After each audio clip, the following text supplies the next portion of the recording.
And we are live. Welcome back, ladies and gentlemen. This is another update right now. I have with me here Khalifa and myself, and we're going to have also a special guest joining us later on.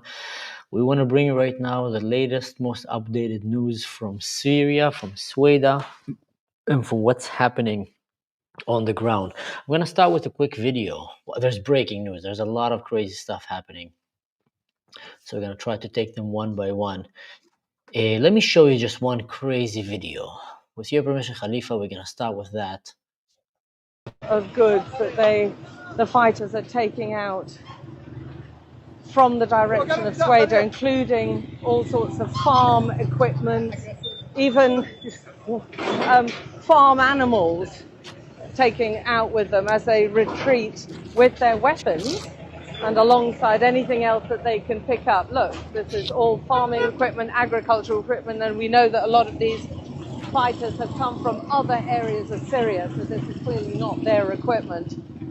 They're even taking, look, some actual plants that they picked up along the way, bicycles, anything they can get hold of.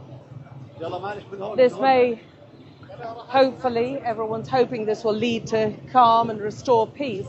There's not going to be an awful lot for people to return to back in there. So for those of you who don't know, the brother-in-law of al-Shara have just made a fatwa, pretty much earlier in this day, that Muslim fighters, including foreign fighters, can go and kill Druze men and take their women and daughters as sex slaves. A religious stamp. A fatwa is basically, a religious permission. Right, Khalifa? That's how you'd say it? Religious permission. And right after that, hundreds, tens of thousands of Bedwins, jihadists from Lebanon, from Iraq, from Chechnya and others started flocking into Syria because they see the Druze mountain like a gold mine. There's a gold rush. Only here it's to kill people. They're excited, exhilarated because they go and kill the Druze, slaughter their children, kidnap their daughters and make them sex slaves. And they're all just flocking. That's what they're doing. You see, these people, they came from far away. They came to kill and to steal because Syria have declared that they made a jihad on the Druze and it's okay to genocide the Druze. My people, Khalifa's people, are right now being genocided by the most savage filth of the earth, human beings. I don't want to call them human beings even. That are just going, killing, slaughtering. Here, I'll show you another video where they kidnapped Druze women with their daughters. With their daughters. أعطيناكم الأمان وبإذن الله عليكم الأمان. تمام؟ Let me explain. So he's trying to say, we're doing this to protect you, and you can see she's being very hesitant. Now, why does a Bedouin man with machine guns need to come from the other side of the country into a Druze town, burn this town to ashes, kill their people, loot their stuff, and then take these women to protect them and try to make a video as if he's doing this to protect them? You can see they don't seem very, very happy. Of course, they're afraid because they're killing people right, left. I just spoke with my friends in Syria, and as he was talking to me, he told me, "Do you hear the screaming of the women?" And I said, "Yeah." He says, "They're shooting women and leaving them to die in the street as an ambush because they want us to go out and rescue her, and they've killed already a few." So these guys, they go and they shoot little girls and women, just leave them in the streets because they're cowards. And then the Druze will go to rescue them and then start sniping them or shooting RPGs at them. So these women in the car, obviously, that's my theory. If feel free to give another counter, Khalifa, or anyone here in the crowd, want to add something. I think that they're just terrified of their life. And let's watch. والله ما يجي كنا ذكر من هدوم كان. والله ما يجي كنا ذكر من هدوم كان بإذن الله. ولا بإذن الله ما نعاملكم نفس المعاملة اللي تعاملنا بها. الله يخليكم لأهلكم. احنا معاملتنا معاملة إسلام، ما احنا يهود. They were basically begging them, please, please don't be bad to us, kind of in the car. So that's just a glimpse. I've seen many videos surfacing right now, more horrific than that. You seem very disturbed, Khalifa. Well,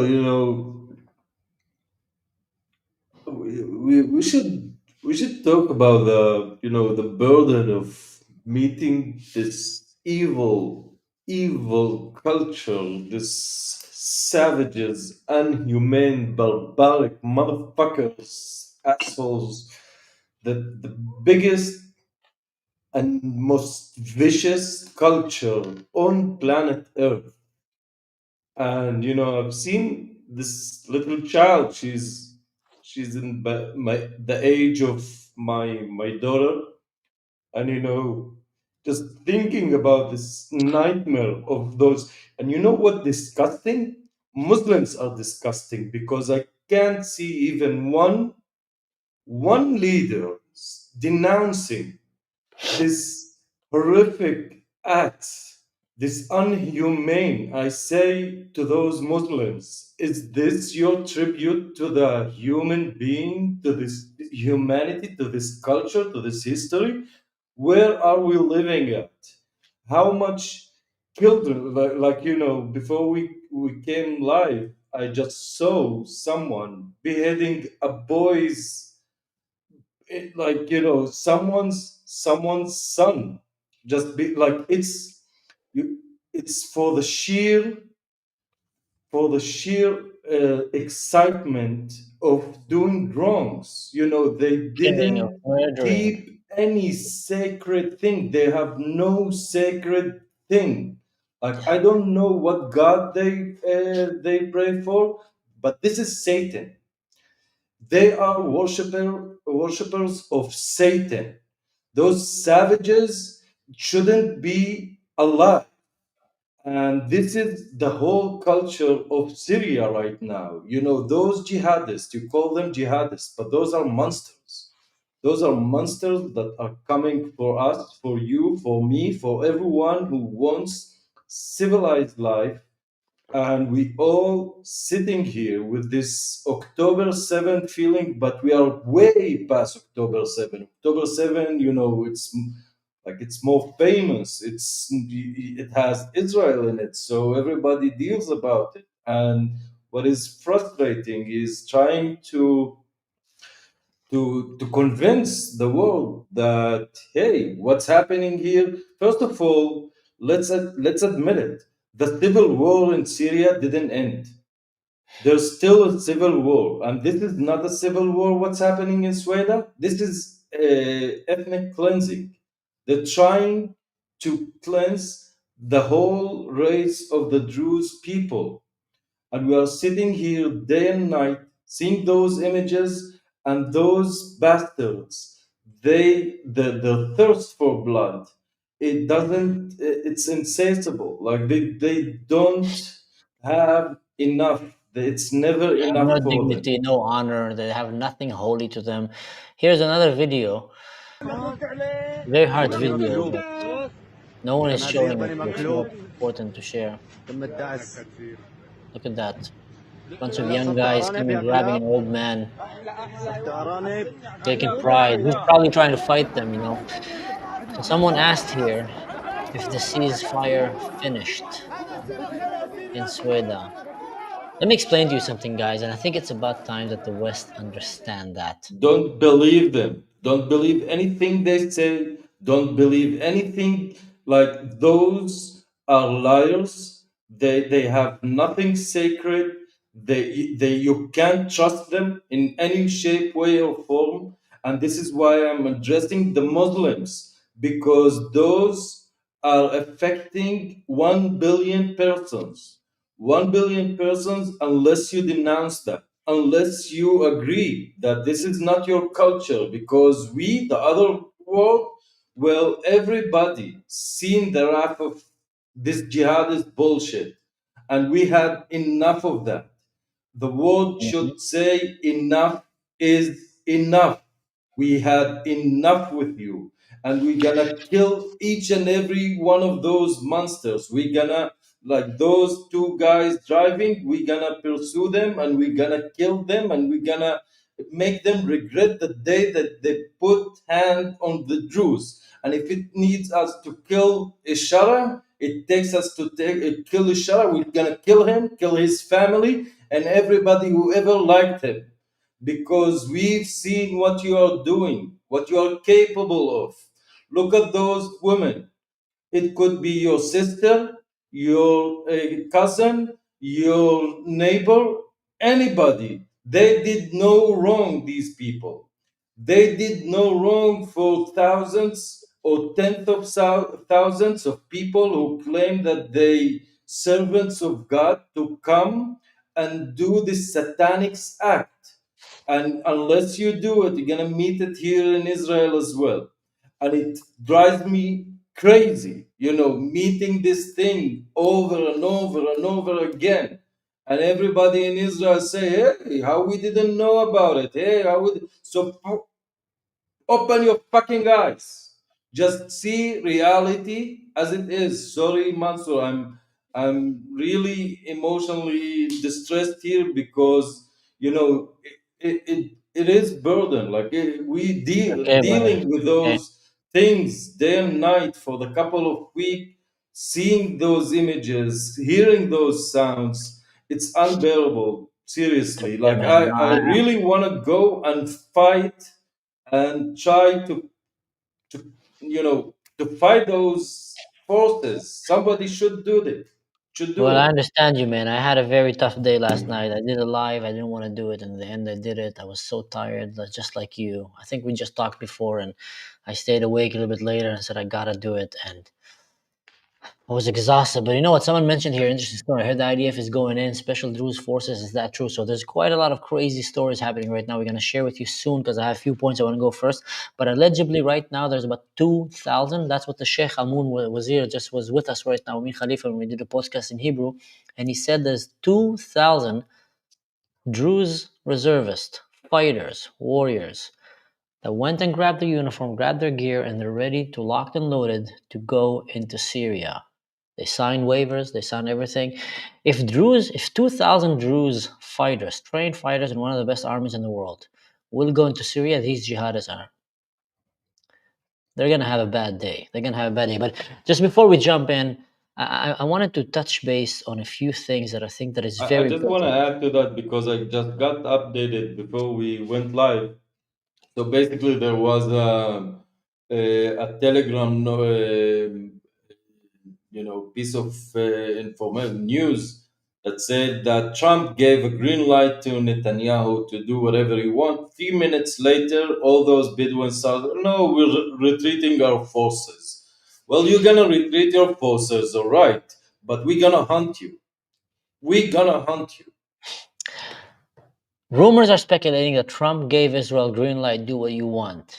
Meanwhile, at the same time, the executive director of the IDF for the Prime Minister office goes and visit Sheikh Muwaffaq Tarif, the supreme kind of leader, religious leader for the Druze in Israel.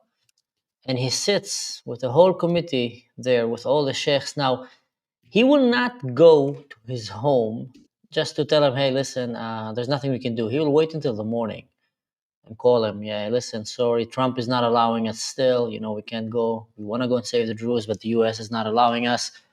But if he went there, something is cooking. 2,000 strong Druze standing at the border, ready to go in.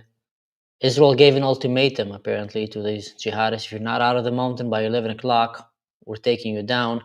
They're going in. Trump, apparently, I don't know, I've been hearing rumors.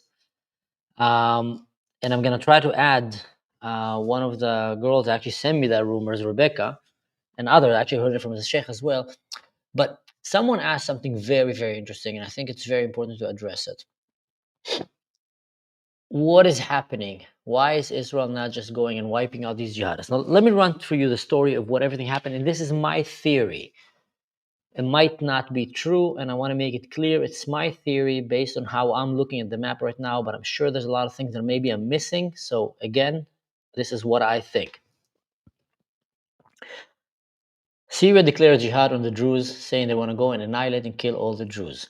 Jawlani starts sending tanks, accompanied with Daesh, Al-Qaeda, ISIS jihadists, including foreign fighters that came from Chechnya, driving side by side with tanks and artillery to go and massacre the Druze. Israel tells him, hands off the Druze, we're not going to let you kill them. Jawlani tells them, watch me. They go in, Israel goes and starts bombing the crap out of his tanks. Jawlani and his guys start running back with the tails between their legs. Ceasefire, ceasefire. They break the ceasefire. First chance they had, they basically used the ceasefire to go to sleep. Woke up in the morning, immediately 4 o'clock in the morning, started attacking, massacring the Druze. Israel launched a rocket at the Pentagon of the Syrian government, blowing it up right on live TV and telling Jawlani, indirectly and maybe even directly, if you don't stop killing the Druze, we're taking you down. We heard people in the parliament in Israel, in the Knesset, saying that. Jawlani have showed his face. He's a terrorist. We should take him down. What are we waiting for? So I think Jawlani heard that. And what he did, like the coward he is, jumped on a plane and went immediately into Turkey to hide with his buddy who harbor a lot of terrorists over there. Maybe even the Turkish Secret Service tipped the bench and listen, Israel is coming for you. Get out of here right now. They're done with you. What happened then? The Bedouins and Jawlani calls for a ceasefire again. He doesn't want to be assassinated. Ceasefire, I'm going to control the country. Only for the ceasefire to be broken again by them. And only this time, the brother-in-law of Jawlani calls a fatwa, like I said, and said that it's allowed to murder all the Druze and to take their wives as slaves. Tens of thousands of Bedouins start flocking there, want to kidnap these daughters, take them to become sex slaves. I told you, Syria is the Mad Max of the Arab world. That's how they live. Tribes and clans of raiders, jihadists, filthy animals. I don't want to even offend animals. Filthy demons going in just to kill anything they can and kidnapped. Israel, now that's where it gets interesting. Israel doesn't do anything. I have one of my contacts in the ground in Syria. He's a sniper among the Druze. He's been talking to me on a daily basis. He climbed a very tall building to take down some of these jihadists that are coming to kidnap and kill his people. And he sends me a video. And he says, "Tfarraj ya akhi Mansour, tfarraj hunaki." Look there, brother Mansour. And he turns the camera, and I see from the mountain of Suwayda the open fields, and you see just cloud of dust in the air. And he tells me, this is a new invasion of Bedouins that is coming to kill us. We're fighting these ones right now. We're running low on ammunition. We barely have any water. And now they're coming in their thousands. Just see dirt everywhere and just the whole sky, driving in the desert, coming to kill and slaughter and annihilate the Druze. Now, these fighters, they've been fighting for days now, running out of ammunition, water.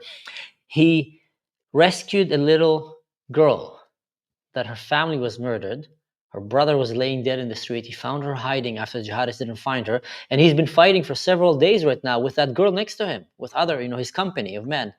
Very small group, just running guerrilla style between the houses.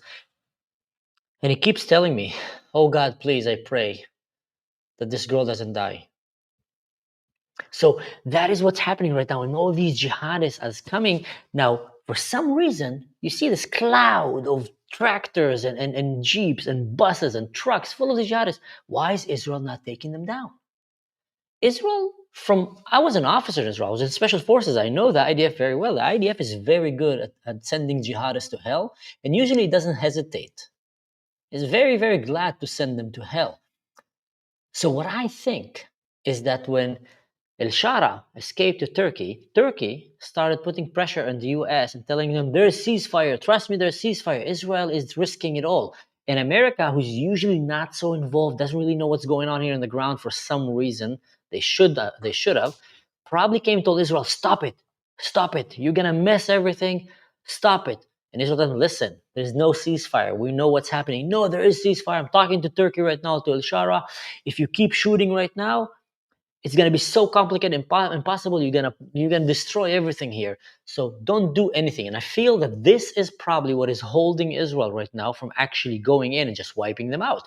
Meanwhile, the Druze are being massacred in the hundreds in the mountain. I have Now, another theory. just to finish this point, Khalifa. Now, the crazy part is they already broke 3 ceasefires. Am I the only one seeing this here? They're stalling. They do this all the time. They never mean ceasefire. Muslim world doesn't have the word ceasefire in their dictionary. It's called hudna. And they use it very specifically to kill you. Let's stop fighting so I can get more weapons and people to come and kill you. I just can't kill you right now. So let's do it. That's the meaning of ceasefire in the Muslim world. So they're calling for ceasefire because they know that every time they say the ceasefire, like an Uno card, Uno reverse card, the US pressures Israel. Israel need to wait right now.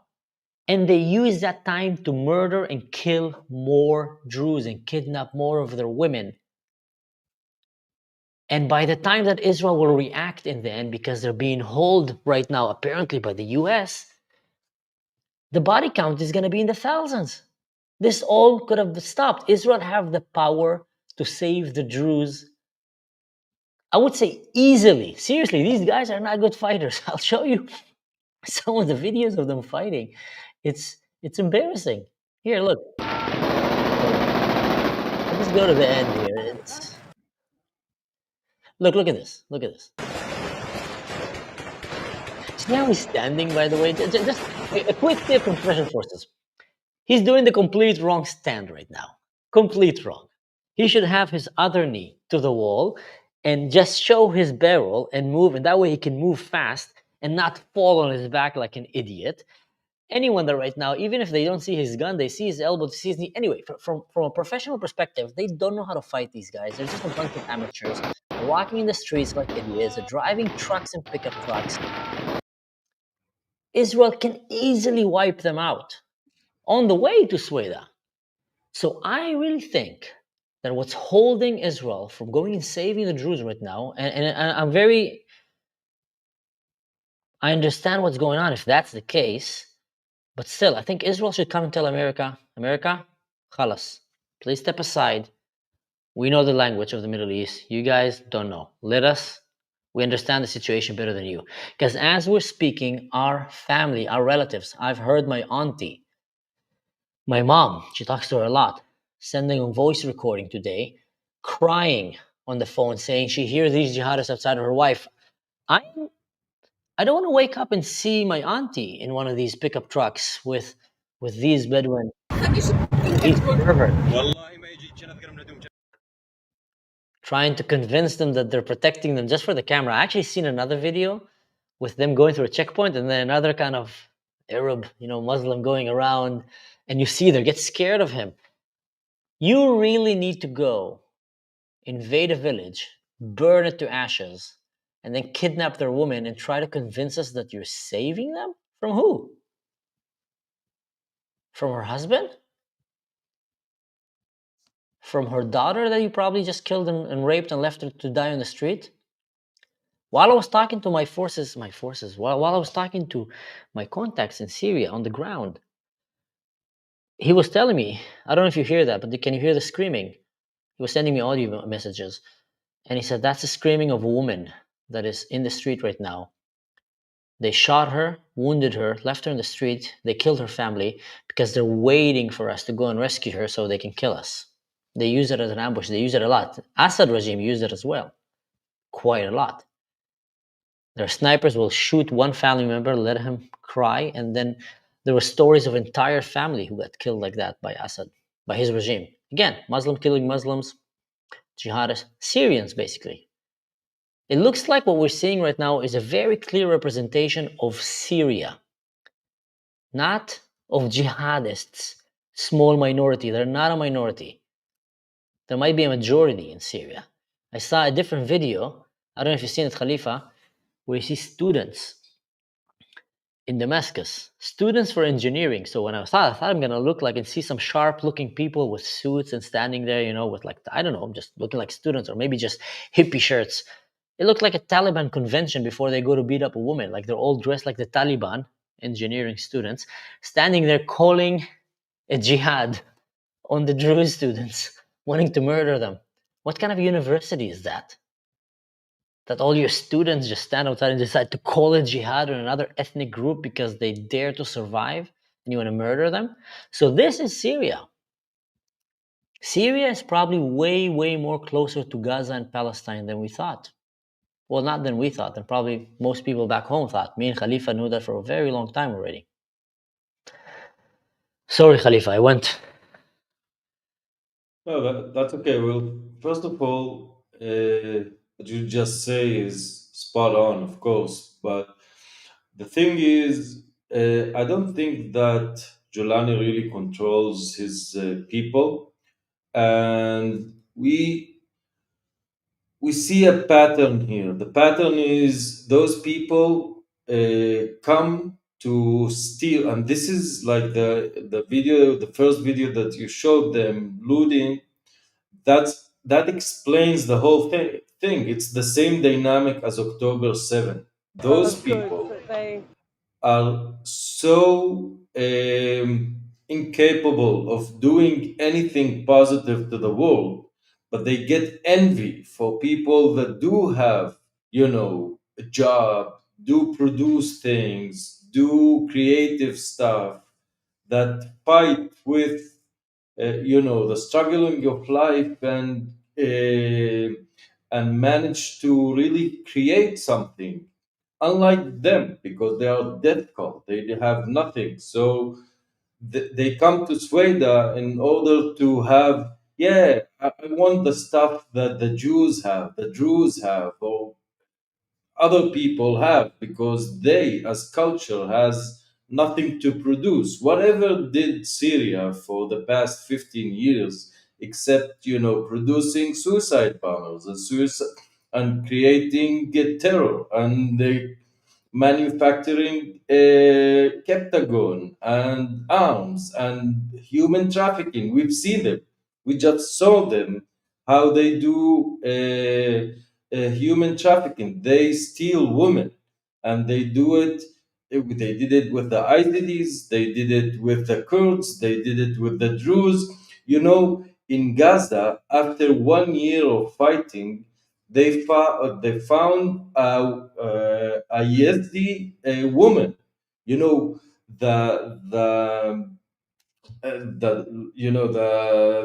net of smuggling went from Iraq to Gaza. Just imagine the route that this woman did, and how many hands did she change until she became a slave to someone in Gaza. This is the culture. This is the moral ground that we are standing on, and people should know it, because there's a very smart guy called Naval Ravankat, and he said something very interesting. He said, when you meet someone that you don't know him really, and you need to judge him, so try to see how he treats the waiter in the restaurant. Try to see how he treats someone that he thinks is inferior to him. So this is exactly the same image that you will get from those people once they know that you are weaker than them. So now in the West, you have the luxury of thinking, those Muslim, refugees, they are all right, because they still think that you are stronger than them. But their moral ground, their way of perceiving life is totally different. And this is something that it's on the responsibility of the Islamic world, the Arab world, and say we as human beings have nothing to do with this culture. We should bring something new to the world. I don't care what your prophet did 1600 years ago. I don't care what you think that he said or done or whatever that is.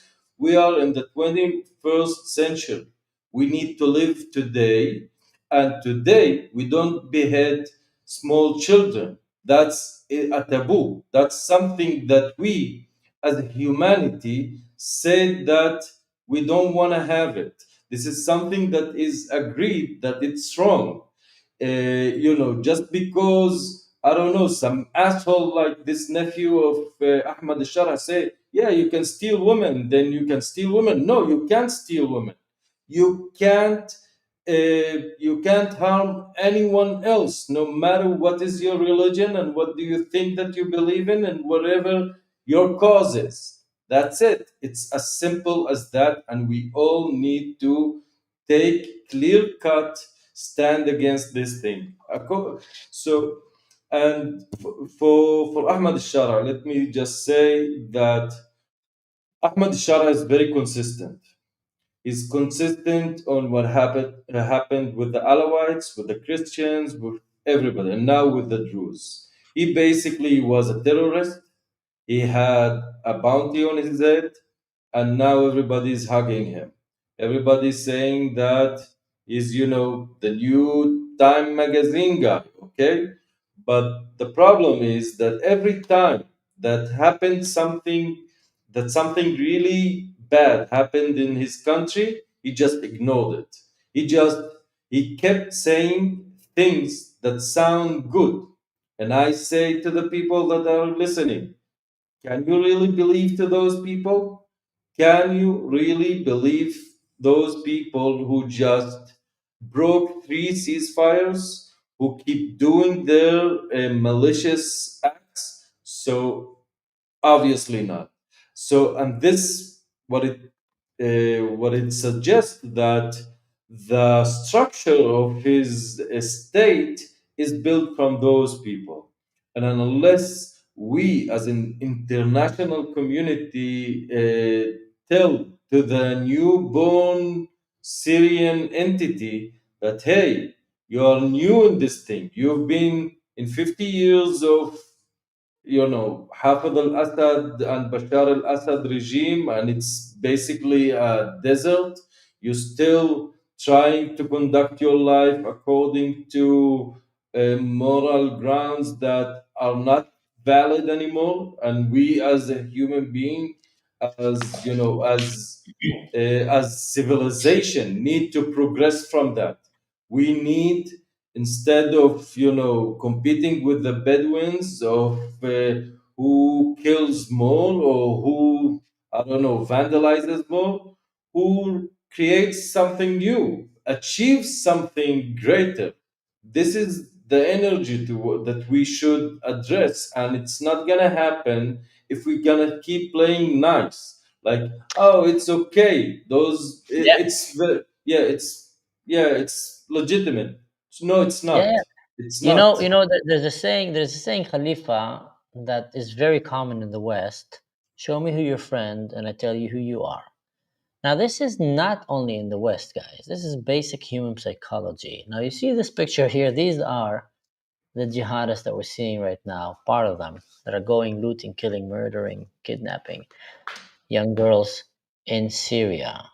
Now, these also were the friends of al-Shara when he started. How do you think you start in Daesh and ISIS? You don't have a bunch of nice guys there. It's literally the lowest scums of planet Earth. These were his friends. These were the people he was bred around, he grew up around. And he didn't join them just one day, woke up and found himself in a tent surrounded by ISIS. He went and recruited himself to that. So meaning that his whole upbringing brought him to think that the right thing to do in life is to be part of ISIS at its peak of wickedness and evil. Meaning that it's reasonable to think that he's not a nice guy and that he's done very bad things in his life, and he's not someone you should trust.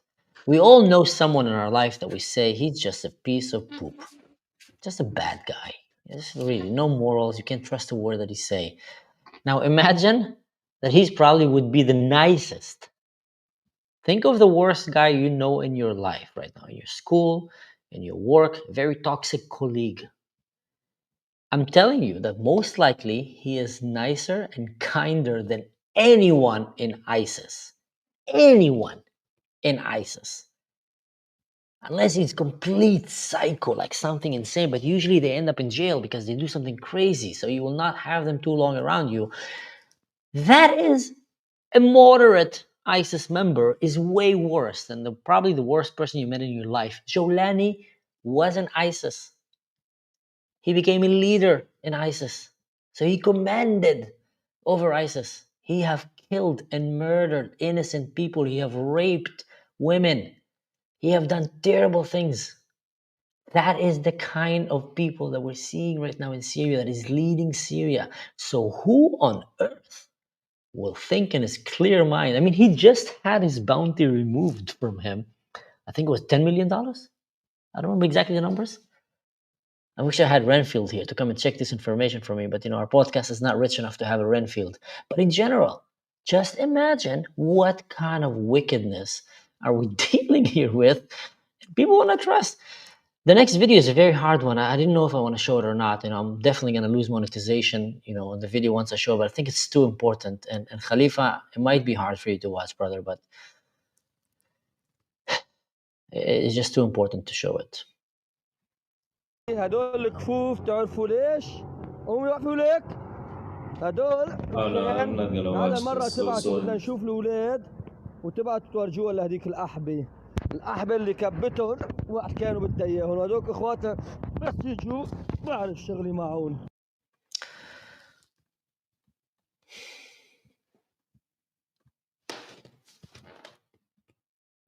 That's one off. I'm sorry to say, and I'm sorry, and I wish I've never seen these things. I've seen way more worse than this video in the last few days. There's nothing that I'm proud of. But mainstream media is not showing it. World politicians are not talking about it. That's a Druze girl that her family was murdered. And now the same people that has killed the most precious thing for her, the most precious thing. If you're a father and you have a daughter or you have a son, you know that you are the most precious thing. You will never have a human so invested in you. He just wants to be your friend. He wants to be around you. They want your attention. You're the hero for them. So she just saw someone come, and that's how it should be. That's how God created it, so we can grow better. We admire them. We want to learn from them. And then a demon walks into your life and kill everything that is good for you and start humiliating her. Right now, this is happening all around Suwayda. And either they kill them and leave them screaming in the streets so others can come and kill them as well, or they kidnap them to make them sex slaves. This is for you, Syria. Not just random extremist. This is a very good representation right now in Syria. I'll tell you who became the minority in Syria. People who don't think like that. People who don't agree with that, but they're too afraid to talk. I know some of them. They contacted me quite a lot for some time now. I spoke with many of them, few of them. They keep telling me how afraid they are. They keep telling me how since al-Shara took this government, how things start getting worse. And they said, I've never thought I would say that I wish that Assad was back. Never. They hated Assad. He was evil. He was a monster. And now some of them are saying, I wish Assad was back. With that kind of evil ruling over Syria and doing the evil wickedness that they're doing to the Druze right now, the West is coming and saying, we're talking about, I've actually seen a list, quite a crazy list, of about 20, and I'm not going to share their names here, not yet, 20 US officials and senators that showed clear support to Ahmed al-Shara, Jawlani, and his government, to the point that even pushed bills and articles, probably got bribed, I'm guessing. So, I mean, why would an American go and support an ISIS al-Qaeda affiliated terrorist that has done everything he can to prove that he's a terrorist? We're seeing right now what they're doing. And if you think, and by the way, Khalifa, take the mic for a second. I'm going to look for a very important picture. I sent you a video via WhatsApp. Try to upload it as well. Not so, graphic, not graphic at all. Oh, we have a special guest here, by the way, also in the back, and we almost completely forgot. She joined us. She's nodding like this. Can we bring you on stage? Do like this? Okay, here we go. יוג, הכנסת אותי בול. Yo, So, you guys, what's up? hey, Hey, Becca, how Rebecca, are you thanks for doing? joining us. Good. I was trying to update you guys, looking at what's going on هذا because they're الطريق like Just a شوفوا second. المجاهدين Let عم me يجوا من let بعيد عم you. يخربوا. Okay, sorry. so many rumors behind the scenes. There was this meeting, the Druze meeting with the what that. Oh, right. That's that was one of the big updates. So you shared that with me, and I forgot to talk about it. Well, it's a big update, and this is why some of the tribes, like you see, tribe after tribes having like official statement that they're withdrawing. So not everybody withdrew, and I don't even think you can trust them. But it looks like there are more and more tribes who claim to withdraw that they're withdrawing from Suwayda, and then there are a lot of rumors out there. It's like just something scared them away. And you heard Julie. So her mother's cousin was in that meeting, and she said they went on a call with Netanyahu, and Netanyahu said that he talked to Trump, and Trump was like, "Do whatever you want," basically. All right. Okay. So that's Right where that about rumor time. surfacing. So actually, that's So interesting this because is where the news is like not official. It's from the House meeting. So people were. Let me sometimes just these show you groups, the video that I just uploaded because I just want to show you the concept of, being a good civilian in Syria, okay? So look at this. So those guys عليكم يا شباب. are هذا feeling الطريق sorry شوفوا that المجاهدين people are عم يجوا heading من to بعيد عم Suwayda to يخربطوا. massacre معليش the بعد السويدة عم Druze يروحوا are هيك. heading the شوف wrong way. So trying to help them to kill the Jews, you should go this way. يعني There you go. بآخر لحظة لحقناهم. Oh look what he just God. سويدة said. من تحت. Yeah, he just درعا من said, تحت. "Oh, I caught them in the last second. Oh my God!" Yeah, we saved him. Wow. We just saved them. Wow, someone would say that in your Did country you if you see see? someone going to the wrong direction when they're going on vacation to a lake. Thank God I caught you guys. You would have drove an hour the wrong way. Look at that. Just pure evil. Sorry, Rebecca, you were saying something? No, I just say that I got to talk to someone from Syria, and he told me how, what kind of messages there are in his university about the Druze, like how people are like bloodthirsty and happy, like to see all those things, like literally celebrating everything. It's like terrifying. Yeah. Yeah. Yeah, Before we jump, I just want to bring a coverage for something very important, guys, because I'm going to forget. By the way, this is a call from the Christian community in Suwayda. There's a Christian community. They're calling to help us because they're about to be slaughtered. Now, on top of that came the report of this family. The martyrdom of Father Khalid Mazhar, pastor of the God Shepherd Church in Suwayda, along with 12 members of his family, including children and his disabled father, after his home was stormed by Bedwins and his Ministry of Defense. So they got slaughtered. And now, as we're speaking, I got another report. I still don't have the complete images for it, but we're gonna hear about it. So again, take it with some grain of salt. That there was just another attack on one of the churches there, and there's about 30 Christians dead in Suwayda among the Druze. There's quite a lot of Christian fighters that are fighting side by side with their Druze brothers, because some Christians fled into Suwayda to hide with the Druze because El Jawlani is trying to disarm all the minorities, but not trying to disarm the jihadists. Not only that, he's even arming. Yeah, Chechen. I saw somebody that from Syria who wrote, "Well, why are the Bedouins allowed to have weapons and the Druze not? Like, what's the difference?" Yeah. I tell you what's the difference, by the way. There's a religious difference for that. There's a very good reason. Not a good reason. There's actually a very actual biblical, Quranish reason for that. Sorry, I'm just so tired. So, in the Quran, first of all, in Islam, there is the Salafis. The Salafis, Khalifa can explain about that. That's just very extreme interpretation of the Islam. They take everything to the extreme in the boundaries of Islam, and that's you can go very extreme there. It leaves room for a lot of It's like the literal meaning of things. This is it's like orthodoxy. It's trying, more. Yeah, it's more than just the literal. You do the literal, and then you look for every verse that you can just leads to it to make it. They're like trying to squeeze extreme to the edge of that expanding Islamic kind of galaxy. So in these extremist movements, well, in the Quran, literal, it says that Christians and Jews, you don't have to kill them. You need to kill everyone else. You don't have to kill them.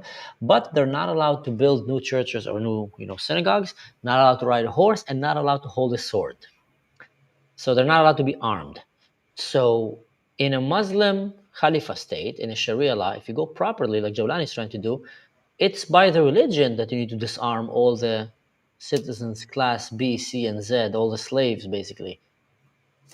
They're not allowed to have a weapon because they can use it to defend themselves. We don't want that.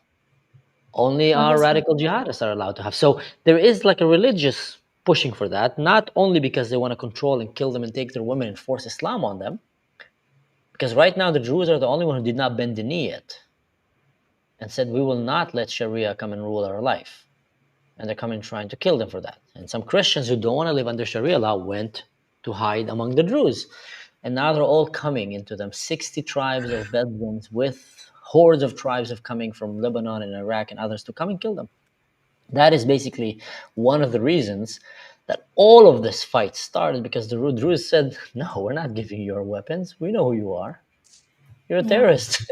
That's the dumbest people in the world. There are protests in Egypt right now of Bedouins that want to go to war on Israel as well. It's in Jordan. Please come, guys. This is their reaction. It's like, please. Yes, please. Please come. You have no idea how many IDF soldiers you'll make their day. This is like the worst bottom. People are going to think that Israelis are warmongers. Come on. No. It's just like every one of them is sent to hell. You make the world a better place. And they're the bottom. I know, I agree. Like literally, military skill is just so low. Let them come. You know what Israel would do to them?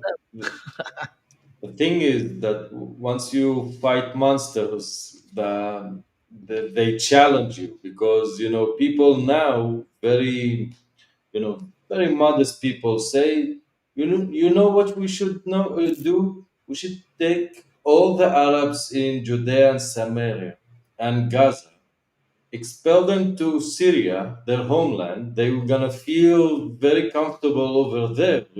They're alike, and bring the Druze to be here with us in Israel, and then everybody's gonna be happy. That could work. I heard something crazy. We heard it together, Khalifa. Crazy. Are you ready for that? Everyone in the crowd, this is gonna blow your mind. Again, this should be complete fabrication, but it's probably the best alternative I've heard on the table. Someone said that there's talks right now about overthrowing Jawlani from the US, saying, he's not working. It's not working. We thought he's going to do better. Let's take him out. And to bring the leader of the Kurds to come and rule over Syria. Wow, Turkey will be so happy. Abdi, I heard it.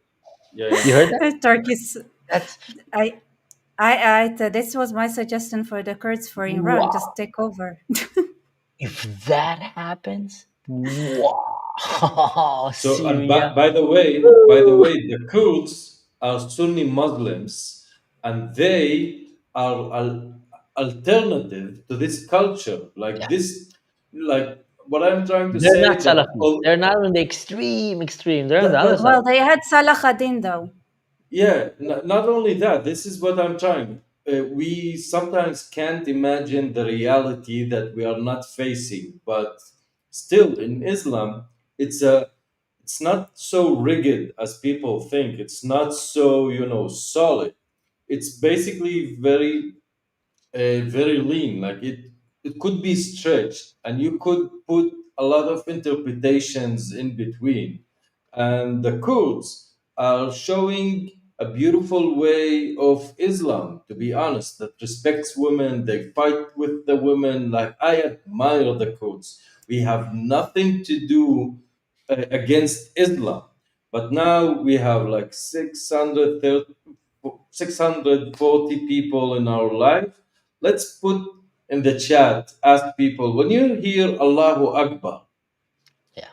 what do you mean? What comes to mind? Just try it in the notes and let's see what comes to mind. Yes. Yeah, please, guys, So, write to us what comes to your mind if you're walking the street and you randomly hear the word Allahu Akbar behind you, or in the supermarket, you're sitting in a coffee shop, someone walks in and shouts Allahu Akbar. What comes to your mind?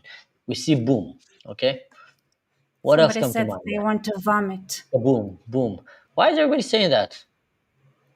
And on snack bars of a death. Terrorism. Run.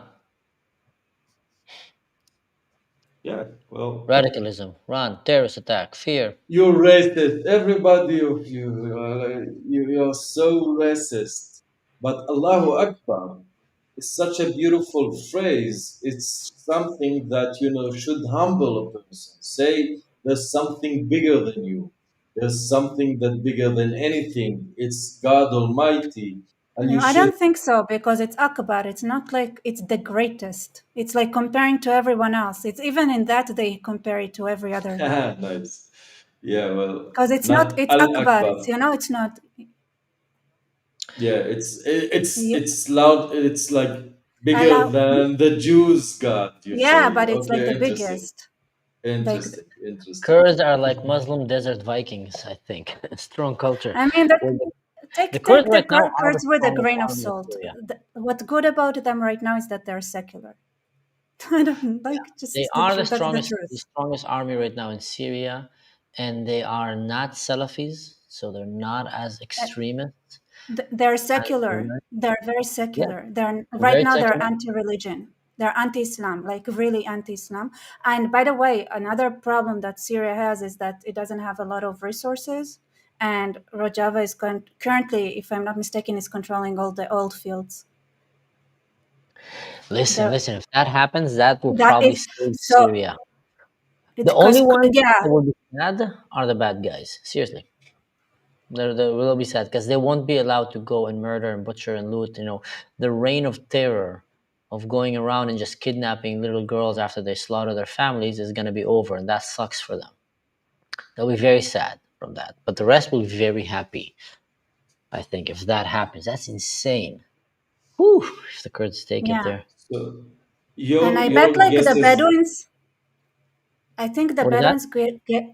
I think like the Bedouins going crazy would also like scare most of the urban Sunnis, because when the Bedouins go crazy, it's like if you start with them, it never ends. Yeah. You want to hear a crazy I story? Someone mentioned here. Sorry, you want to say something, Khalifa? Yeah, I wanted to say something about the ceasefire, just to hear your prediction if it's gonna hold or not. But before I ask you, before you say whatever you wanted, I just want to say something about the ceasefires that had broken. Those cowards are not, as you just said, they are not like professional fighters, the Bedouin, those terrorists.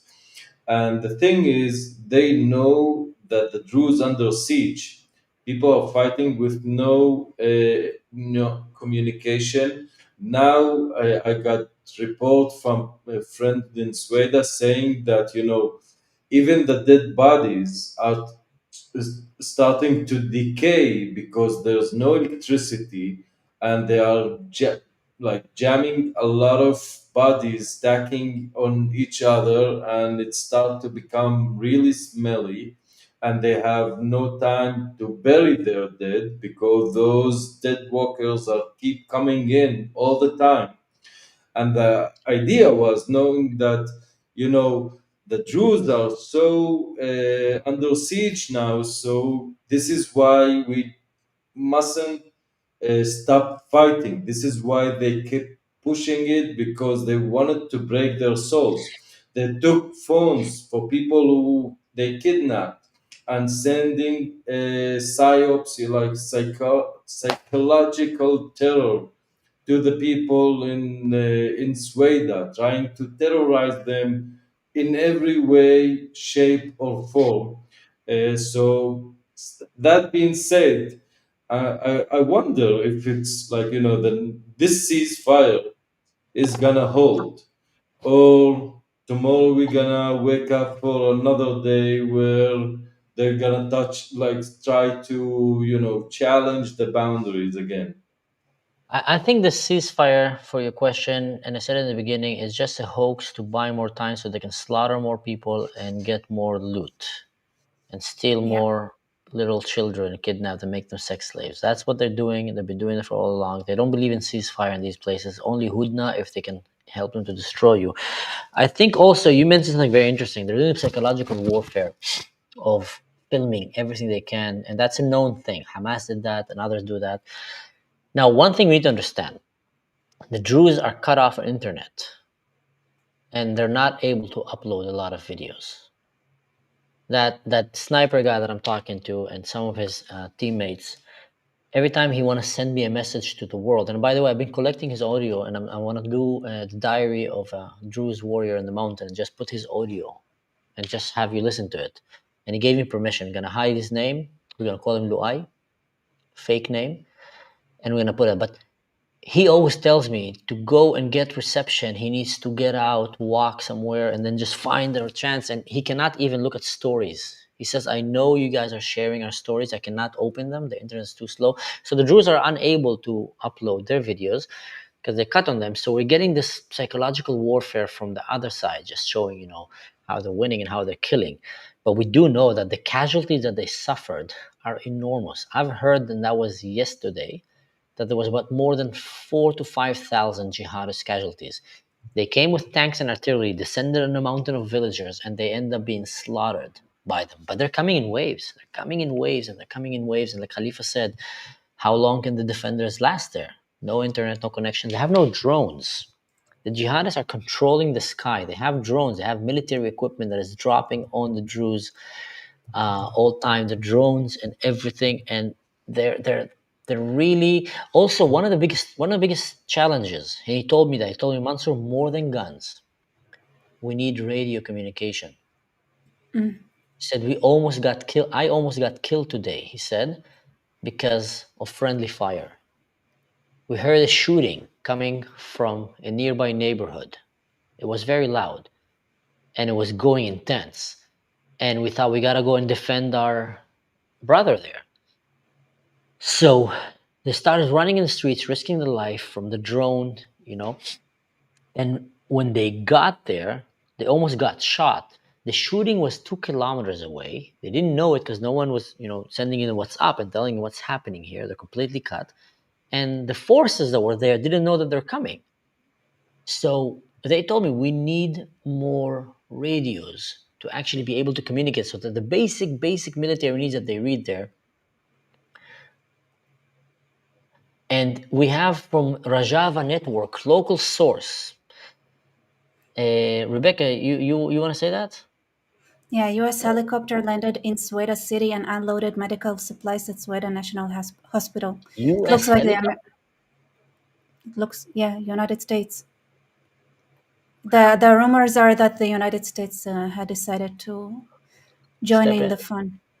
Yeah. Oh, that would be great. That would be Yeah. great. That would be amazing. I think in general, it's just really obvious which side you should be. There's literally the jihadists. But one of the biggest things that I have to say, why I was so happy about Tulsi Gabbard, for years, she focused on Turkey. Her biggest enemy was always Turkey. So when she was elected, I was amazing. I know everybody else would be focused on Iran, but this girl is obsessed with Turkey, and I was that would be I thought that would be amazing because there would be somebody there who is very suspicious and very anti-Turkey. And I didn't know about. Yeah, I got to respond to this one, unless I got this wrong, and then I'm going to be insulting the wrong person. But forgive me for that. So someone is writing, Christians and children of Israel are coping so hard after they got their armed outlaw groups, but Kate, he's talking about the Druze. So whoever wrote that is probably living in a dirt, disgusting place that is so backward mentality that they're just going to keep going backwards. And he's laughing at Christians and children of Israel. Proper That's more democracy. disgusting. That's more disgusting. He's probably in Europe now. He fled his failing country to come to Europe. Christian country, yeah. Yeah, exactly. And this is the kind of people that you have among you. And now he's, hiding behind his fake name or something. But Yeah. still, you can fool some people for some time, but you can't fool the whole world all the time. Your Yeah. tricks aren't working anymore. Aren't working, and if we'd listen to you, the world will be very dark. So anyway, you can show yourself the door. I would go and never come back. Yeah. I would not shed a tear if I don't have people like you watching my videos. Another report we're getting here from Rebecca that I'm just IDF, sharing things that I'm seeing. she's like she's like our how do you call it, like a intel analysis expert. So IDF forces have opened fire in the city of Qal'at Jandal, southern in Syria. So if the IDF power started opening fire, we're seeing some crazy stuff happening here. Israel basically, from what I've heard, gave an ultimatum to all these Bedouins: get out of this mountain, stop murdering, looting, and killing. By 11 o'clock, you need to be out. And if they would stand by the word, and that's why they went and met with the sheikh at his house to come and give him the update that Israel, I think that's what it is, man. Again, it's not very common for sheikhs to go at 11 o'clock at night to the house of elderly Druze sheikhs unless they have something very important to tell them. I'm going to check with my sources, man. The mic is yours. Yeah, go Khalifa.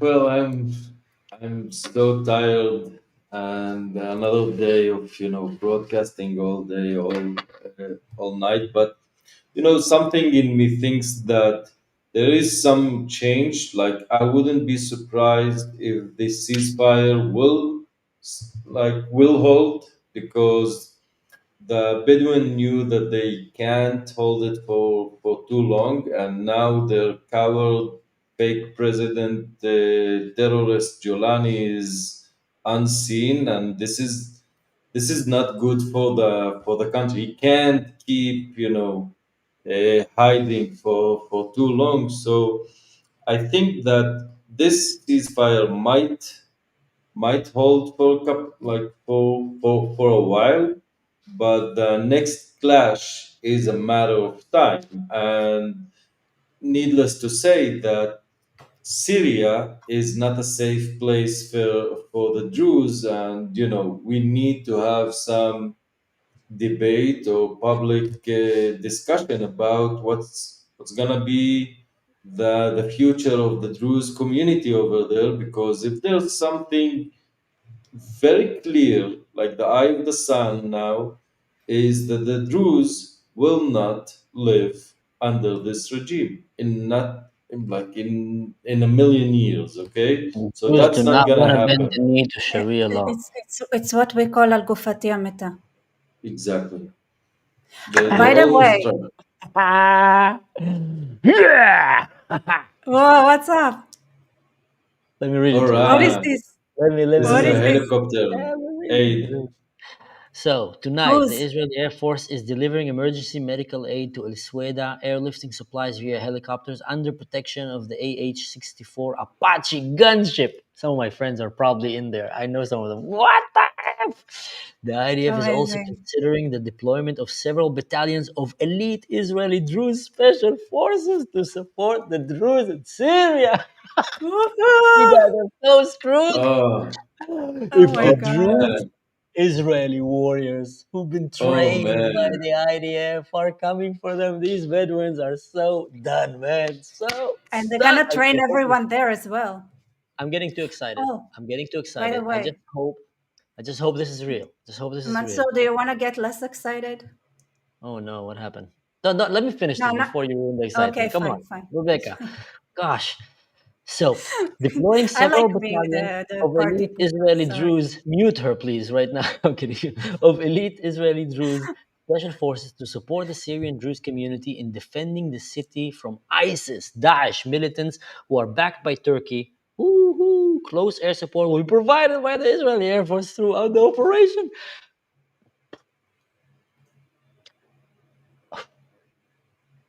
Yeah. Long live Israel, man. It's God bless Israel. it's reported by Israeli news, and they have 95,000 followers. Okay. Now that's not, a real Not huge. source. No, that's not huge. Let me. But you would want someone like that to be responsible with what they're sharing. Let me double Anyway, check on that. we've heard about that, elite Druze, soldiers that want to go. And if IDF, wow. Honestly, why should they not let them? If Druze men come and say, we are willing to die for them, for our brothers, I'm Now that I'm ready. thinking about it, maybe the US helicopter thing is like US made helicopter, not like It's actual probably US Israel. helicopter. Probably, it sounds more like Like, it than Israel did. That's why I was yeah, surprised you said US, but maybe they did. I think it's more likely Israel. yeah, But think about US it. made, yeah. Why shouldn't BB approve? All these, 2,000 Israelis, Druze, come say, it's my family there. It's my people. I'm willing to die for them. I was willing to die for this country, and I gave my best years fighting for you guys, and now I'm willing to die for them. Let me go defend them. They sign a waiver. They go in. Says, just escort us on the way so we don't get lost there. Help us get there, and we'll take care of the rest. They don't need to escort them even. The Druze will have them.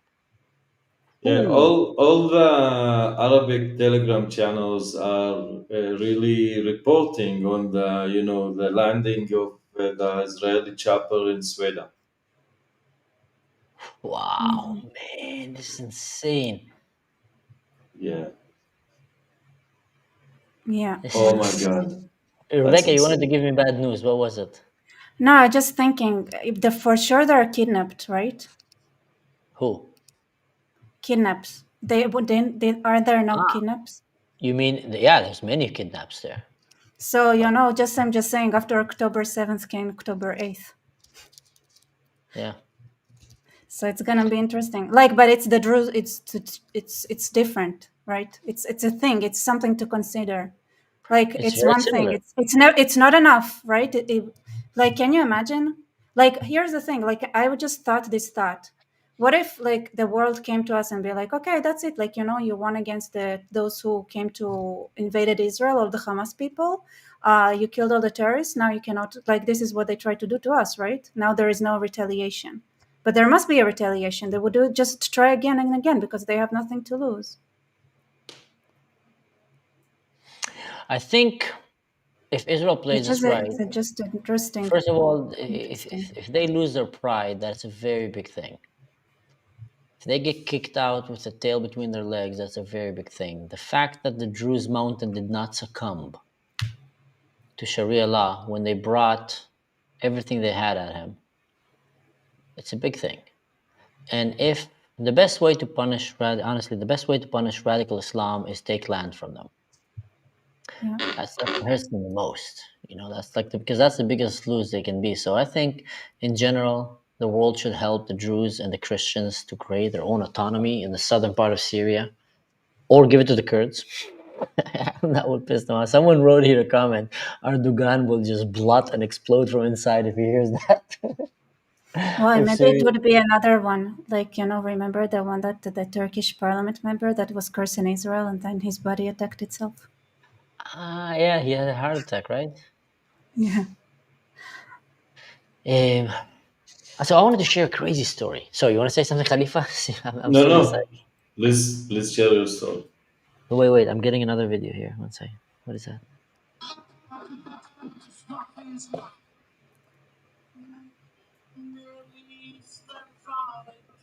That's Druze convoy. Ayo, Alec. It's a Druze convoy. I see the flag, but it's a military truck. Yeah, there's a tank behind.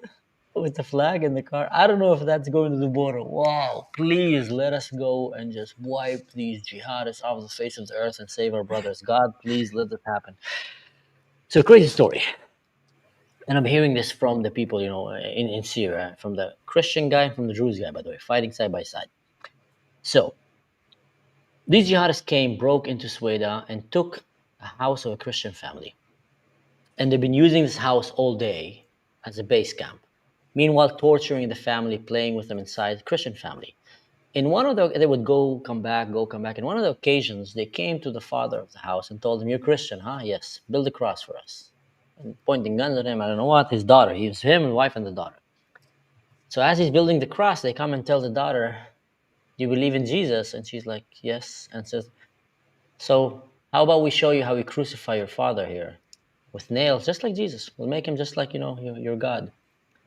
And meanwhile, the mother is there. They're all terrified. And then they start looting everything in the house, and they come to the daughter to take her phone. Now, she's a little girl, and she apparently asked them if they can leave her phone with her. Not the smartest thing to say, but, a little girl. And they got very aggressive, and the mother came and said, "No, please, here, I give you my phone, just." And then they looked at her and said, like, "We're not going to take her phone. We're going to take your daughter." So they started taking the daughter, and then the mother went on her knees next to her husband, and she started praying. And her husband came and told her, "Please don't pray out loud. They're going to kill us. It's not a good time to pray now to Jesus." And she turned to him, and she told him, "This is the best time to pray to Jesus." And as they were praying and thinking they're going to be executed and the daughter is going to be kidnapped, the Israeli fighter jets came and dropped a bomb right out there, killing some of these jihadists. And the other one got panicked and scared and started running away. And that man survived. And now he's fighting side by side with the Druze there. And their story is that the prayer have saved them. Sent the Israeli army with this air force to come and save them. What a crazy, beautiful story. I mean, I've heard it, I don't know if I said it exactly correctly, but that was basically the essence of that story. And I've heard it from the Druze guy and from the Christian guy. He said, "Listen, I'll share with you voice recording, and you can hear his side."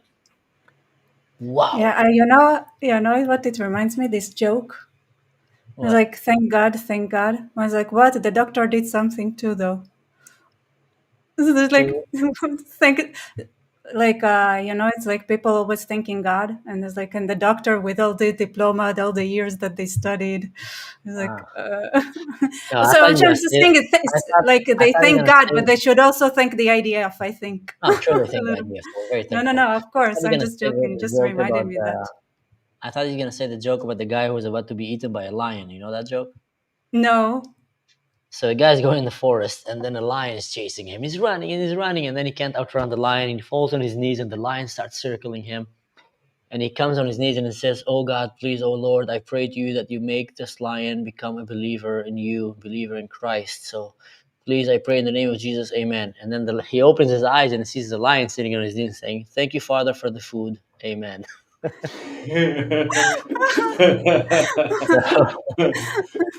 prayer, some people pray for this, some people pray for that. That's why you shouldn't play in football games for your team to win.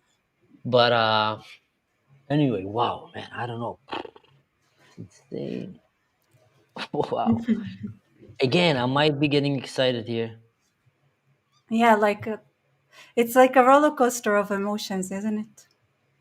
It is. It is nerve-wracking, I must say, because like in last April, like in last Wednesday, the the Israeli response came a bit late. It like drained our nerves, and then it always came.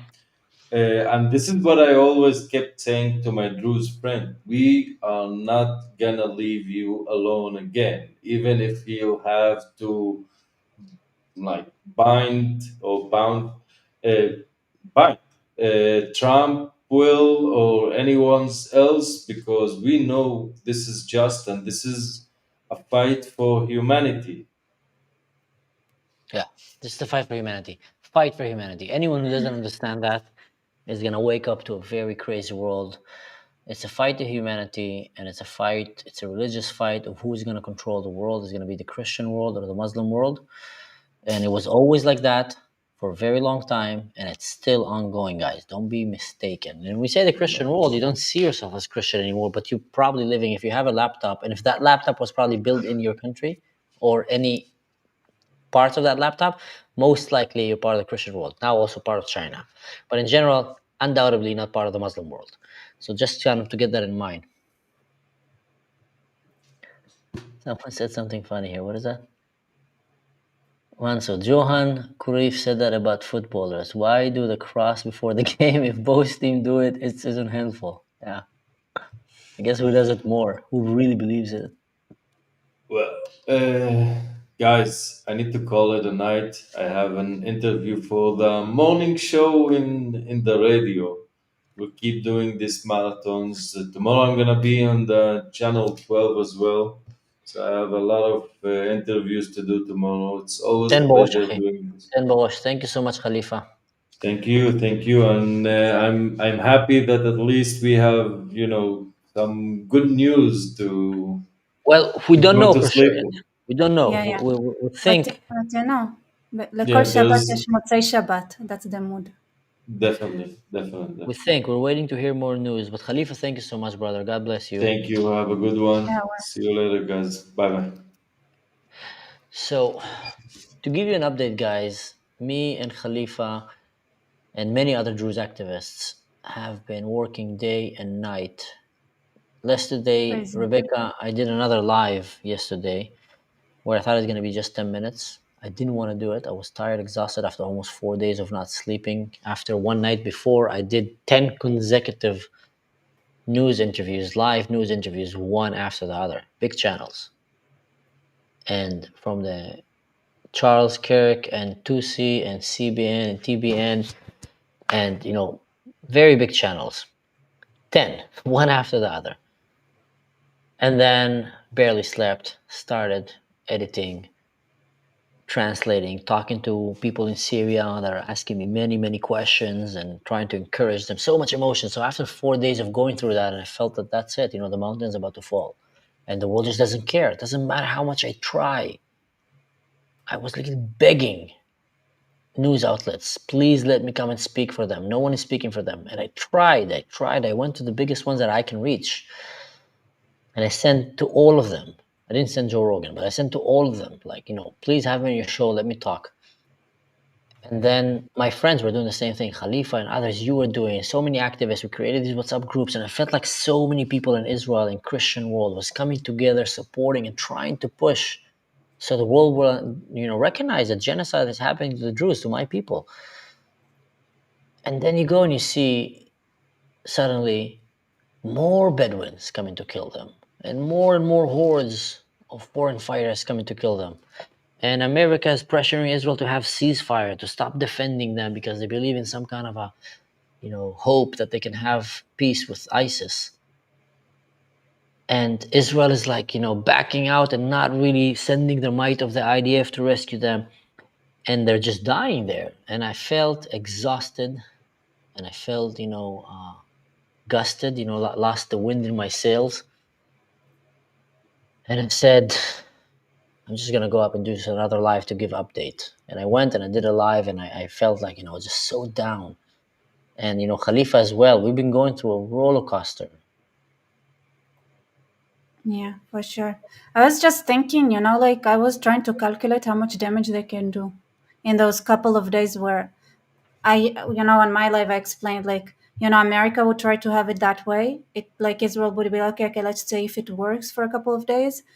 Once America says it doesn't work, then it's a new game. But by the time it's they digest it, it's gonna be so many dead. And I was just trying to think how many, right?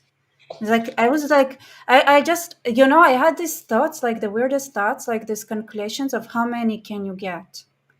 And unfortunately, the numbers I had in my mind were varied very much. So I was okay, I don't know how. But I tell you what, And I was talking to Apostle Prophet, right? That's his name? With Vanya. Yeah, great guy. That was the first time I went on his show. Very knowledgeable. He knows very well his stuff, about Islam and stuff like that. Someone's saying I seem drained. I need some rest. I can do this all day. Here, somebody wrote I'll Syrian rest after Ascent. Someone's more You what? want to hear? Syrian Ascent wrote, confirmed Israeli/US, probably Israeli, helicopters have made a landing near al-Suwayda's National Hospital in southern Syria and dropped aid generators at the hospital. The hospital is working again. Amen. The generators are working. Yeah. Amen, Israel. Thank God for having Israel in the Middle East in this crazy, mad. I made a video. Seriously, called thank God. No Israel. Imagine if the Jews were not in the Middle East. I made a video like that, a whole video made where a I video? explained what would happen. Yeah, it's like, and it's 30 minutes where I just go through so much information where I explain exactly everything that would happen if there is no Israel in the Middle East and how everything would go to shit.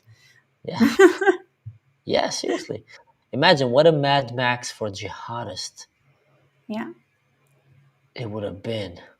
You guys go watch this video. So it's Go like, watch. By the way, yeah. What kind of a terrible host am I? By the way, guys, this is Rebecca. She have her own YouTube channel. She does great videos. She's a very good interviewer, very deadly interviewer. She asks you cutting questions. She doesn't, make corners. Very, very good. I was very, very happy when when we had some talks together, and very impressed. She have a great channel, and she does very good coverage of all kind of crazy stuff.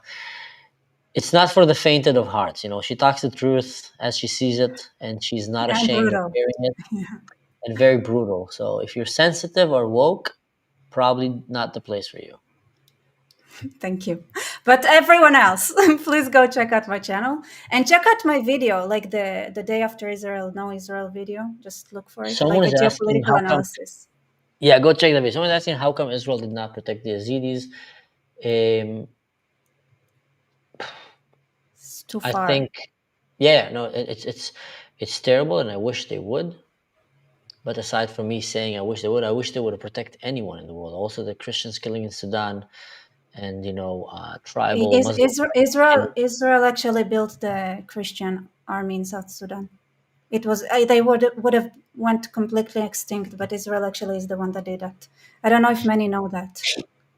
So someone want to recap of the latest confirmed news so far. So the latest confirmed news so far was that the government of Syria have made a jihad on the Druze, and they ascended on the mountains of the Druze with tanks, with the army, with foreign fighters, with jihadists, Bedwins, ISIS, and Al-Qaeda all together went down to annihilate the Druze. They call it jihad for that. The Druze fought back. Israel came and told them, hands off the Druze. Jawlani told them, heck no. Israel said, we're warning you. He says, yeah, what are you going to do? Israel went and blew up basically his tanks and his military, and he started running with the tails between his legs, calling for ceasefire.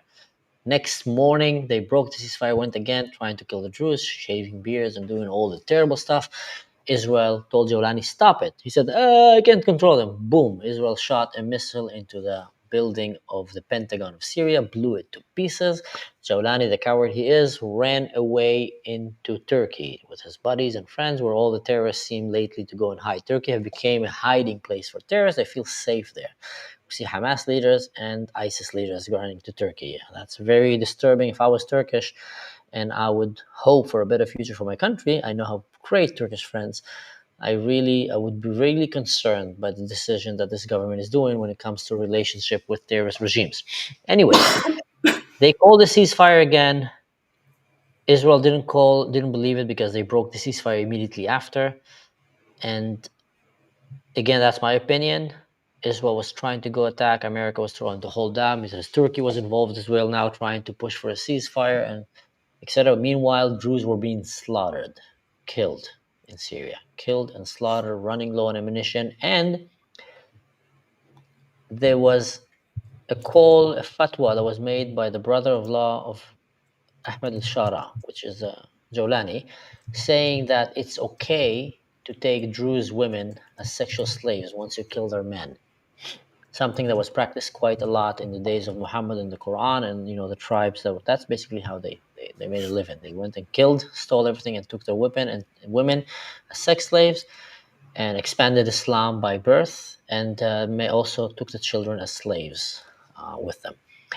So then flocks of jihadists from Lebanon, Iraq, all around Chechnya started coming as well, wanting to go and kill and plunder the Druze mountain, and we've seen videos of them doing that. Israel was not intervening. Someone was holding them back. And I know Israel. I was in the IDF. I know it very well. I was an officer in the IDF. I was in special forces in the IDF. I know how they operate. If there's one thing they're very good at, is killing jihadists, and they usually don't hesitate in doing that. For some reason, they were not doing that here, even though they promised the Druze they're going to protect them and save them. So what I feel like that there was a lot of some kind of pressures behind the scenes telling them not to do it, and then after a while, Israel told them, guys, khalas, we know the language here, stop telling us what to do. And now they're stepping in, and they're sending the helicopter to give some supplies and all kind of stuff. Now, that's not enough. The real solution is to kill these guys and send them back to hell and save the Druze. That's the real solution, because they're literally coming to kill the Druze and the Christians in the mountain. So that is the solution. To give them a better hospital, that's great, but that just means that they will be able to treat more people that get murdered. You want to stop the murdering. I remember one time I was talking to a good friend of mine that she was a nurse. And we were talking about the similarities between our jobs. My job was a violent job, as officer in the special forces. We had to go and find really bad guys and take them down. But also to save people. That was the main purpose, that we'll go and chase the bad guys, take them down so they don't kill people. So we came to the conclusion that if I do my job very well, people like her might have less people to take care of and to save, because I can save lives by actually taking down, killing the bad guys who want to kill or injure or wound. So in Syria, if Israel really want to help, they need to go and kill these jihadists. Send them to meet their 70 goat-headed demons in hell that will treat them like virgins. That's how it should be done. Same with Gaza. Same everywhere, honestly. Like, I don't know when it's like it became such a big thing. Like, no, I'm sorry. Once people stained their mind and hands with blood, like the way that those jihadists did, there is only one way to go. Mm-hmm. Shauna, Inora is saying, Ashka, please, people around the world have your back and are doing their bit for the Druze community. Please go and get some rest. You look tired. Thank you, Inora. I appreciate so much. I think Inora is working overtime. I don't know how she can do that. She's just jumping from one channel to another, moderating and helping and supporting. And there's so many people here that are doing the same. Okay, I'm going to try to read some.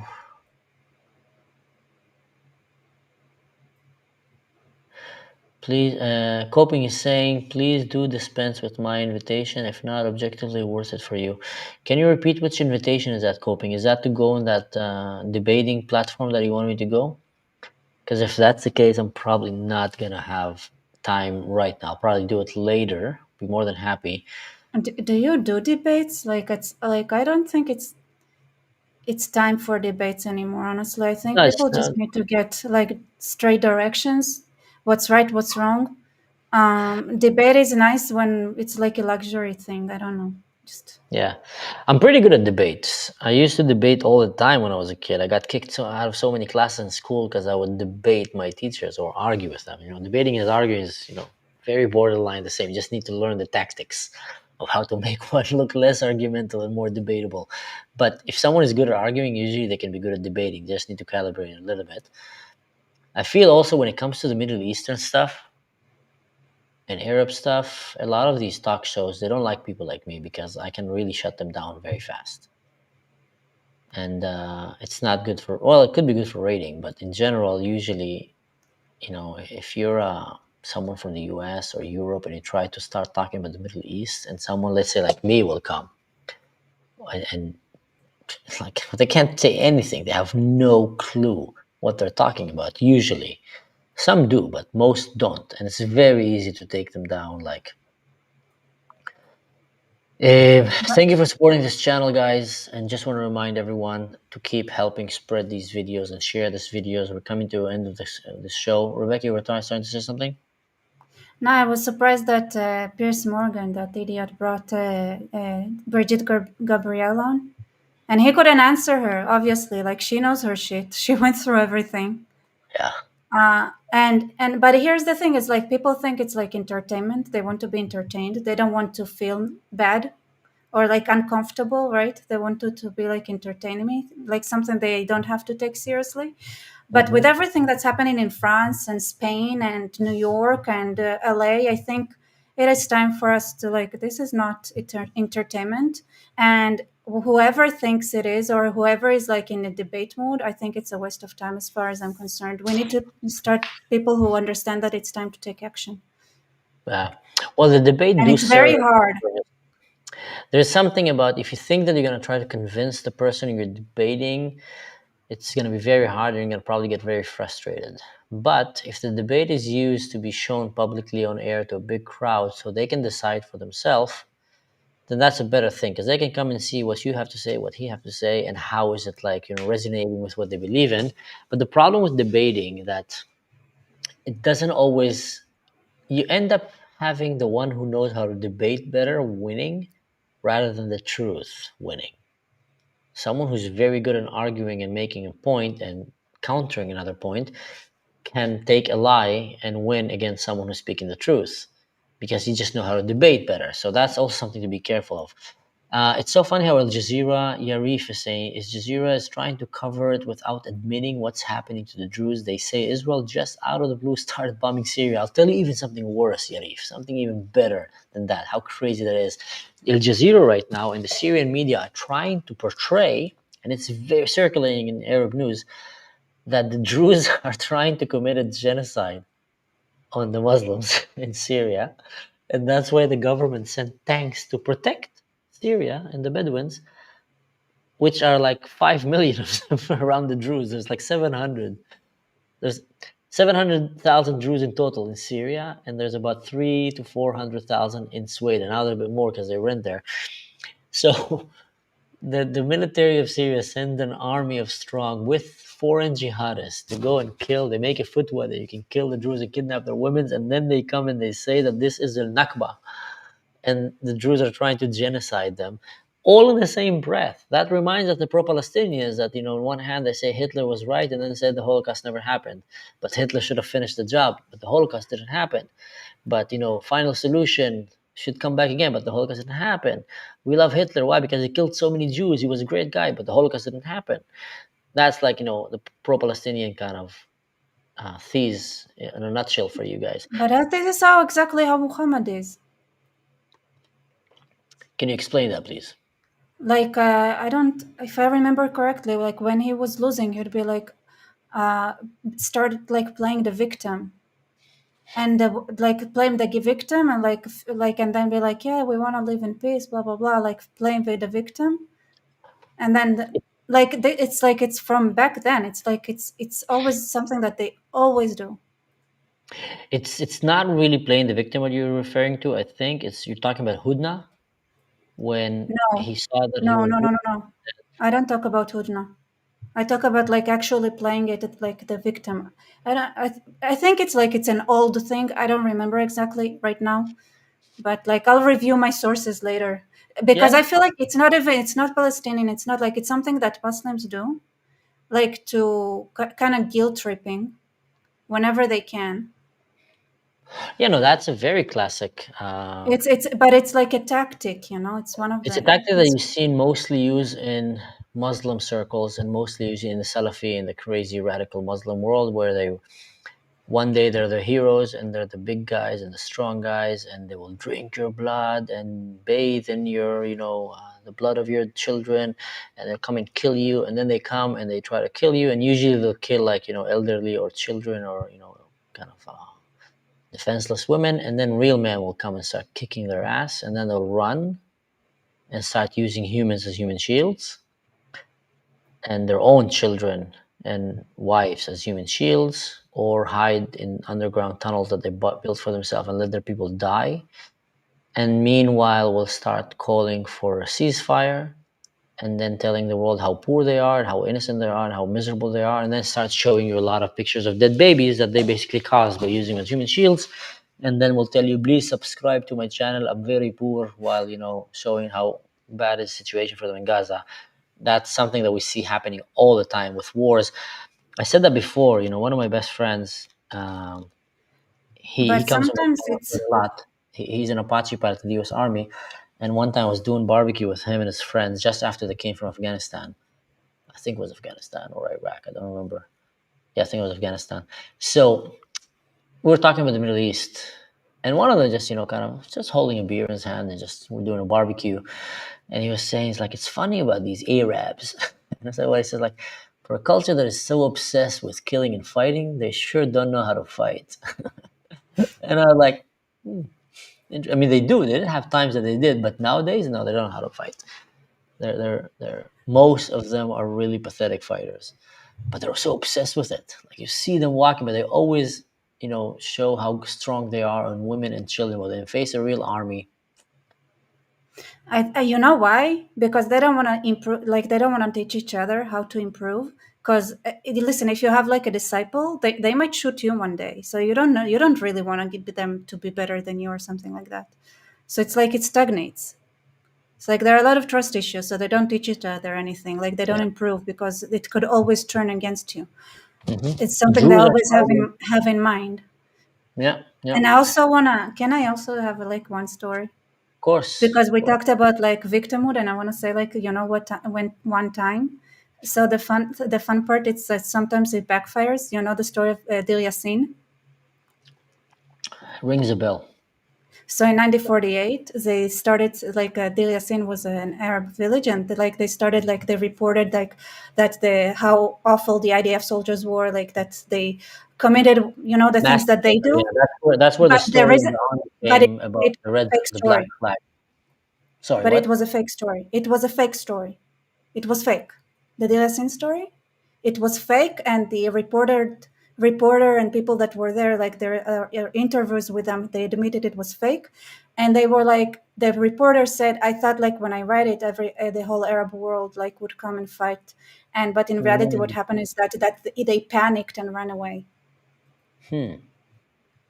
Never heard So that. the Dir Yassin story is one of the biggest reasons why so many ran away, and it was fake. Like they started being afraid of their own rumors of how brutal and cruel the IDF is, and they believed it, so they ran away. When your Quran or your culture allows you to lie, and then some factions there take that very seriously and make it like, so you see, taqiyya came in a way that it allowed the Muslim to lie in order to survive, Yeah. which is, people make it worse than it is, you know. Jews lied when they wanted to survive, Christians lied, so people lie when they want to survive. Also, spies lie all the time, and they're heroes in your culture. They're like the biggest liars, but they're considered heroes. Why? Because they're doing that to protect your culture and hopefully from the worst and preserve the good. But then a lot of Muslims, you know, the extremist ones, took that and used it as an excuse that, you know, it's allowed to lie whenever you want as long as you're progressing Islam dominance over the world. It's not a survival thing anymore. It's actually deceiving things. And then they come to your culture and they lie to you and they tell you all kind of stuff, but just to take down your culture. So that also comes with what you said.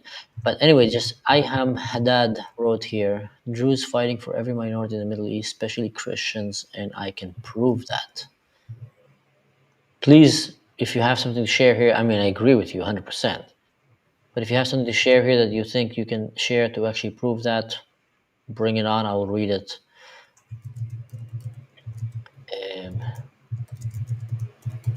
Check Faris Halabi latest post about Al-Rabti TV. Check Faris Halabi latest post about Al-Arabi TV. I'll try to check that. Thanks for bringing that to my attention.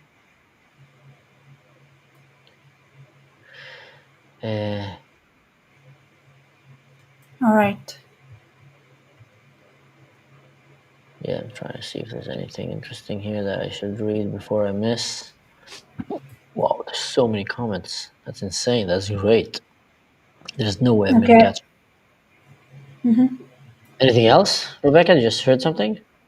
No, I just saw that like local sources are saying to be cautious about the withdrawal claims. The what? The withdrawal claims.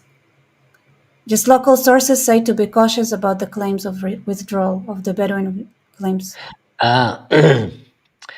So Khalifa just sent me a message and says, Mansu, please remind the crowd that if tomorrow we'll start hearing that we're probably going to start hearing tomorrow condemnation from Arab nations for that Israel is bringing humanitarian aid into Suwayda. Yeah. It's like people condemning Israel for bringing humanitarian aid into Gaza after Gaza invaded Israel and killed their children and women.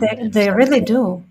I know. And then they condemn us for doing that. I mean, it's literally an enemy entity entered your country and try to slaughter your people. And then, okay. So first of all, anyone who doesn't know, I'm starting to become active on X. I'm barely ever active there. I just don't have time. I'm doing everything by myself. So I focus most of my power on YouTube. And then I go to other sleazy apps like Instagram or I don't go to Twitter. That's not Twitter. How do you call that? You know, the app of the devil. How do you call this? Stupidest app in the world. TikTok. I don't go to TikTok. I have an account there. I check it like once every 2 months.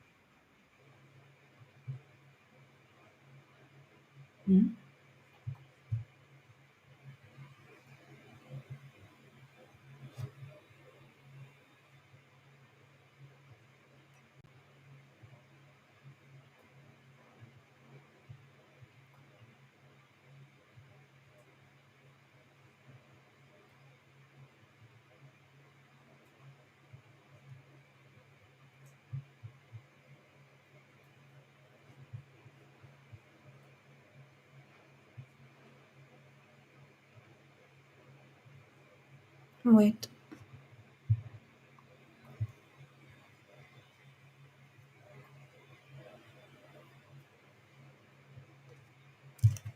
Ay.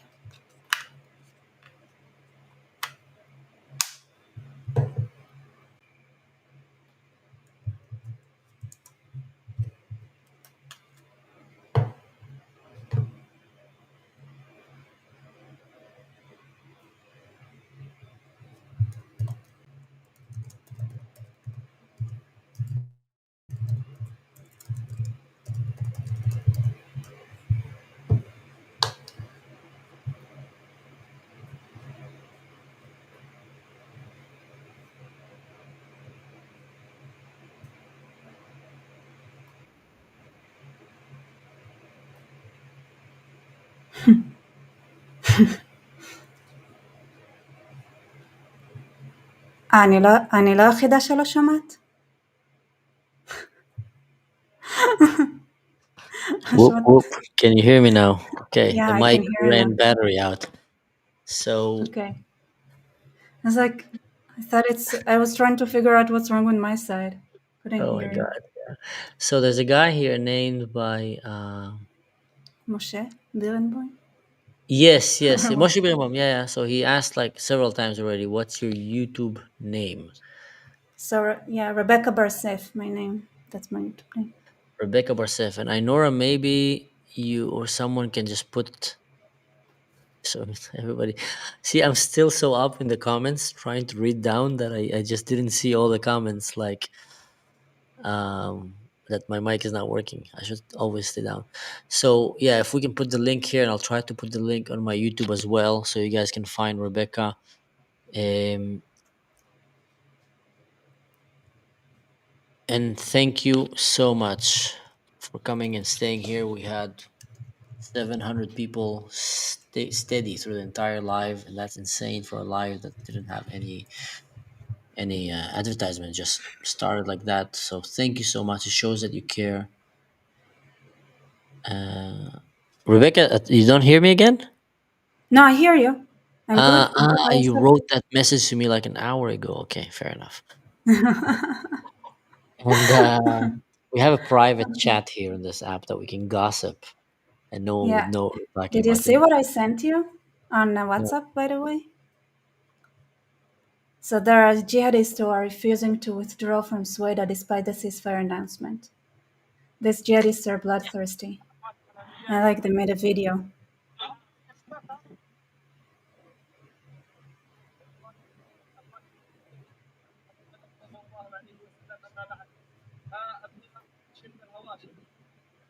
Yeah.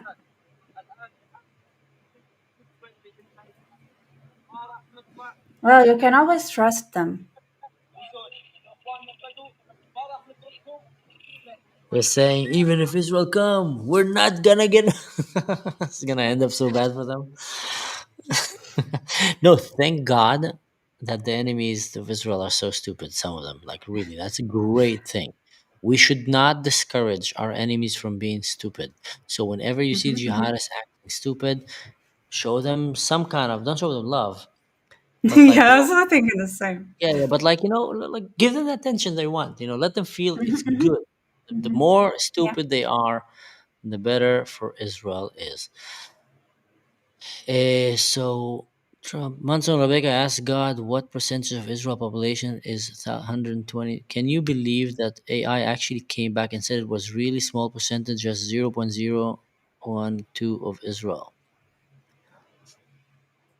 Um, Is how much is percentage of 1,200?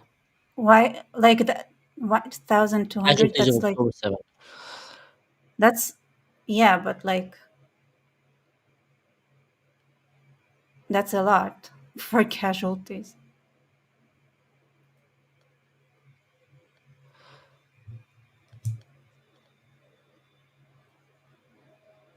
Anyway, I'm too tired to do that. But what else? All right, yeah. So guys, thank you so Yeah. much for sticking around. Like I said, God bless you all. Stay safe. And Rebecca, thank you for coming. Thank you for To our having me. You show. guys come to my channel, subscribe. If you want like some brutal reality and geopolitical analysis, that's what I do. But it's not Exactly. like a cause I feel good. It's like a know what's coming. Mm-hmm. Oh, Mansu, I heard some uncomfortable reports of potential deployment of Druze IDF special ops teams on the ground on Suwayda to assist and advise equipment fighters there. Is there information of that? We've been talking about it in the channel as well. And we're hearing reports of Druze who signed a waiver and like completely got gathered together, about 2,000 of them and more maybe, and they're ready to go into Syria. And some rumors said that Israel approved it and even said that they'll back them up alongside with Israeli helicopters that landed in Suwayda and provided medical equipment and generators and supplies for the hospital. And wink wink, probably a little bit more stuff to make life good for the jihadists. I hope flamethrowers. I really hope if Israel sends zombie apocalypse like computer game fighting guns, you should give them like flamethrowers and grenade launchers and just stuff that will make these jihadists suffer more. I start, the more you Railgun, talk, the more I understand what those games are good for.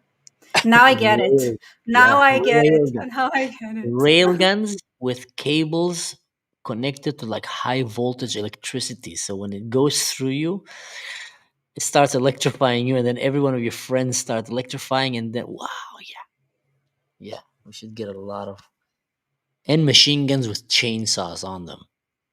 That's what Israel should send them. Thank you so much, guys. Sorry, whenever I get tired, I start talking about childhood computer games. I guess I haven't played a computer game way too long. Way too long. Wow. Since you become a father, life changed. You prioritize things, you just don't have time. I'm barely watching Netflix, barely, and have no time for computer games or anything. Well, I love my life. I love my kids, so it's better.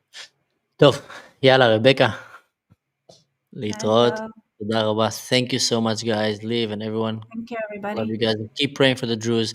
We got excited here, but maybe it's not true. Warhammer 4K reference here. Yeah, exactly.